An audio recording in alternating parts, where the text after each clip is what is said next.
New type of anomaly has been added, and these are anomalous infections. The most simple way to describe this is these are anomalies that will infect a person and make them a host of the anomaly, and you basically become a walking anomaly. These anomalies are basically like landmines that if you step on them, they will infect you. So if you get too close to it, you will get infected with whatever type of anomaly it is, and you will get some really cool visual distinctions and effects depending on which anomaly you're infected by that will let you know what you just got infected by. In case the visuals aren't clear enough, you'll even get chat messages of saying what it is. So in this case, you can feel the insane flame inside of you.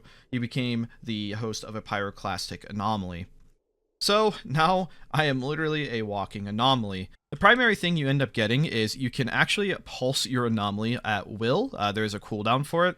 And since you are literally an anomaly, you can be scanned and treated as if you are just an anomaly. So if a scientist gets infected, they could actually self-treat themselves basically to deal with this and actually get point output. If you hook up to an anomaly vessel, you will actually generate points for science. So a scientist getting infected is actually pretty important. If some random person gets infected, they may need a treatment. So I'm a pyro anomaly. If I release my energy, I will set other people on fire and myself and will burn a little bit.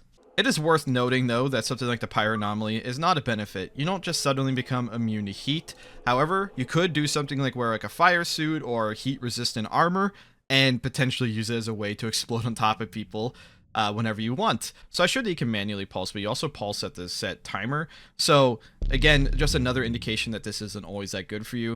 And just like a normal anomaly, you can actually self-treat yourself or just get something to help you. So I need to hit myself with Zeta particles if I don't want to be growing. And if you just make the anomaly decay, it will basically cure the host of their infection.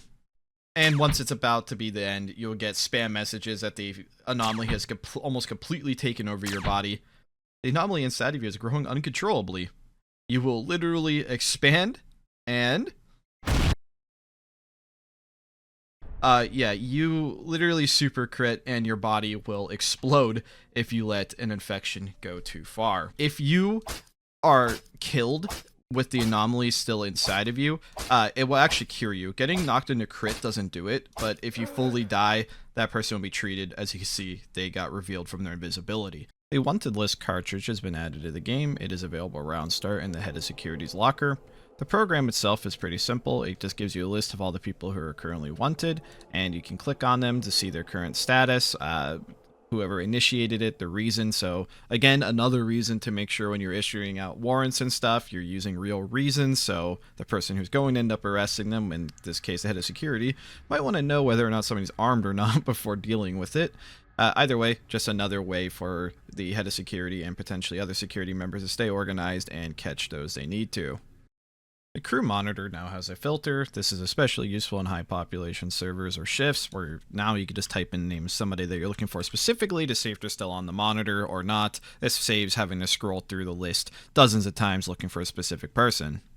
Plasma and uranium glass arrows have been added, and they are slight upgrades to the normal arrows. Plasma arrows do 5 extra pierce, so a total of 30 pierce, and uranium does 25 pierce and 5 radiation damage. So this could be a little bit of an upgrade for bows and might make them slightly more viable if you have access to better glass. Station maps now have a directory, meaning when you look at a station map, you can actually click on the different icons on the right to lead you exactly to where a department is. So if you're having a hard time finding a department just by looking at it on the map, you could just click and it will teleport or move your camera to the correct department, making navigation even easier than before. Snakes have been added to the vent rules, meaning that there are 3 different types of snakes that can spawn. There is a large space adder, a small space adder, and of course there's the invisible adder that would be seen on salvage. Fighting them can make you drunk and I think eventually fall asleep. You can now plant and harvest floral anomaly cores as if it were a seed. This can produce artifactium, it can pull out random creatures, it can have random plants. Briefcases are weapons now, pretty minor change, but they do 8 blunt damage, so if you are deciding between pulling out a crowbar or you have a briefcase in your hand, they do the same damage, just use the briefcase. Meteors now smash through less walls overall, so this is a large meteor, aka the worst meteor. Dragging it through reinforced walls, we'll see the damage directly. It only gets about 4 walls deep, doesn't even destroy the 4th wall, where before this had the capability of going through I think almost 6 reinforced walls. IFF and coordinates in shuttle consoles, for example, have received some improvements. They now actually show their direct coordinates, so if you're ever giving somebody like a GPS coordinate, a shuttle console or a mass scanner will now directly tell you where that is at, making GPS is more useful. Also, as you notice that the text starts drifting off screen, it will actually do it will now try to avoid going to the corners, which I'm sure you've seen. The text normally would become unreadable if you were to get it around the corners of your screen, but it has been improved massively to always be readable and respect the margins of the shuttle console. Massive visual improvement, makes flying and navigating that much easier. Rats will now actually follow the Rat King on the Cheesem order, making navigating with your rats significantly easier. Rat Kings can now butcher creatures, so this actually means you can butcher your own rats, as cruel as that probably is for a Rat King.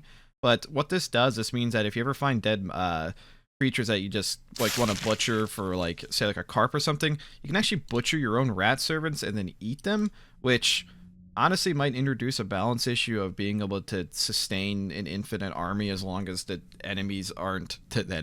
crew aren't denying your dead rats. So this might lead to the Rat King being significantly stronger. We will have to see. Anyways, that's all I got for this week. As always, thank the maintainers and contributors for all their hard work to the game, and as always, thank you for watching.